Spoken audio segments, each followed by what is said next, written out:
साथियों, जैसा कि आपको पता है कि विभाग बहुत तेज़ी से काम कर रही है और बहुत जल्द यानी 27 फरवरी को जो टेंटेटिव डेट है, उम्मीद है कि उसी डेट पर आपका एग्ज़ामिनेशन हो जाए। तो एग्ज़ाम की जब नज़दीक आता है तो लोग आप जितना मॉडल प्रैक्टिस सेट आप कर सकते हैं, वो आपके एग्ज़ाम के पॉइंट ऑफ व्यू से काफ़ी इम्पोर्टेंट होता है।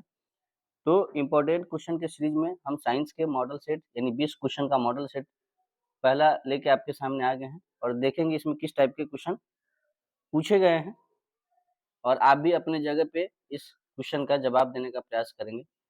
पहला क्वेश्चन है कि दूध में वसा धारिता कम हो जाती है, इसका क्या मतलब किस ऋतु में?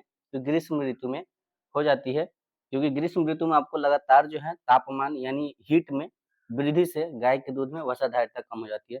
मानव शरीर में सबसे प्रचुर तत्व कौन से हैं?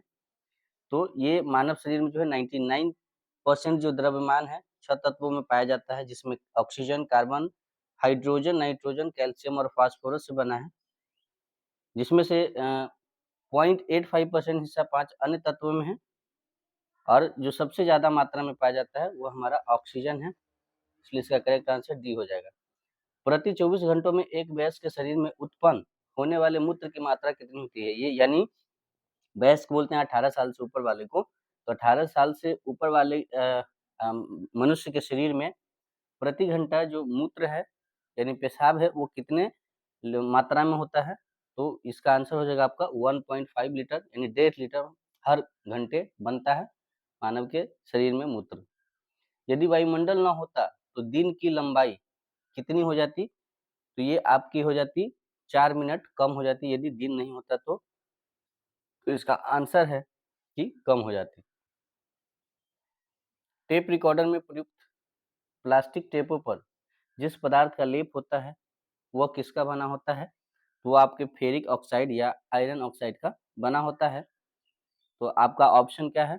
Iron oxide. साथ ही इसका फेरिक ऑक्साइड या आयरन ऑक्साइड दोनों में से किसी का एक का बना होता है।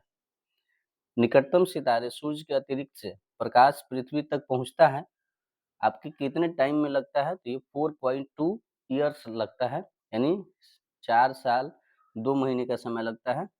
ठीक है, और वापस जब सूर्य के प्रकाश को पृथ्वी तक पहुंचने में 8 मिनट 16.6 सेकंड का समय लगता है। परमाणु की प्रभावित त्रिज्या कितनी होती है?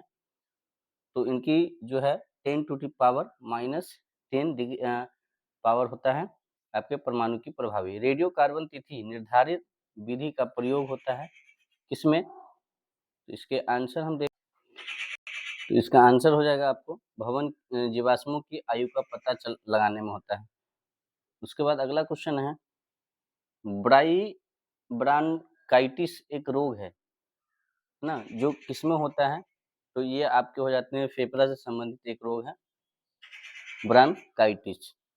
बीसीजी का टीका दिया जाता है किसके बचाव के लिए? तो आप देखते रहिएगा बीसीजी का टीका जो है जनरली आपके क्षय रोग यानी टीबी से बचाव के लिए बच्चों को बीसीजी का टीका लगाया जाता है। जो बीसीजी का फुल फॉर्म है आपका वो बैसिलस कैलमेट गुएरिन, जो कि आपके किसे क्षय रोग से बचाने के लिए, जिसको आप टीबी बोलते हैं।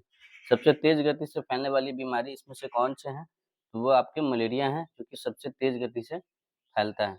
घाव के शीघ्र भरने में सहायता करने वाला विटामिन कौन सा है? किस विटामिन के कारण जो घाव है तेजी से बढ़ता है? तो वो विटामिन सी है, जो कि आपके खट्टे फल में पाए जाते हैं, जैसे नींबू, नारंगी। आनुवांशिक कूट के संग्रह के लिए उत्तरदायी अणु कौन से हैं? तो इसका आंसर आप जवाब दीजिएगा। इसका आंसर हो जाएगा आपका ऑप्शन नंबर डीएनए 1 नंबर। जब कोई व्यक्ति सोता है तो उसका रक्तचाप क्या होता है? तो घटने लगता है, घटता है। इसका रीज़न है कि व्यक्ति के जागने और शारीरिक गतिविधि के दौरान शरीर के हृदय और श्वसन पैरामीटर बदलते रहते हैं, जिसकी वजह से जब कोई ठोस वस्तु पिघलती है तो क्या होता है? तो आपका ऊष्मा का अवशोषण होता है, यानी वह ऑप्शन नंबर सी हो जाएगा इसका करेक्ट आंसर। सड़क की रोशनी के परावर्तक साधारणतः होते हैं कैसे? तो ये अवतल दर्पण का उपयोग किया जाता है, इसीलिए आपके साइड मिरर में गाड़ी में जो देखते हैं मिरर लगा होता है शीशा, वो अवतल दर्पण का बना होता है। भात भट्टी से प्राप्त लोहे को कहा जाता है तो ये ढलवा लोहा कहा जाता है। पौधे का जनन अवयव होता है, पौधे का जनन अवयव होता है पुष्प। ऑप्शन नंबर डी इसका करेक्ट आंसर हो जाएगा।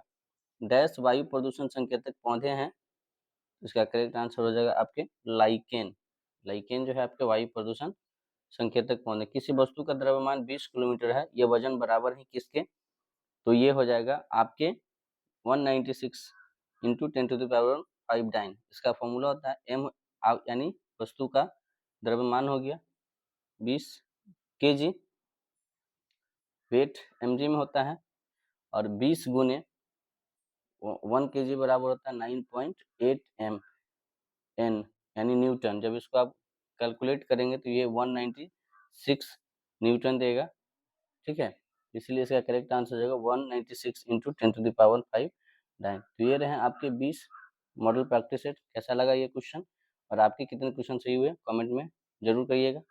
इसी तरीके से आप प्रैक्टिस करते रहिए, हम आपके लिए और इम्पोर्टेंट क्वेश्चन लाते रहेंगे और आपके एग्जाम को और भी तैयारी को बेहतर बनाएंगे। मिलते हैं नेक्स्ट वीडियो में, तब तक के लिए आप स्वस्थ रहिए, मस्त रहिए और अपनी पढ़ाई में व्यस्त रहिए। Thank you so much. जय हिंद।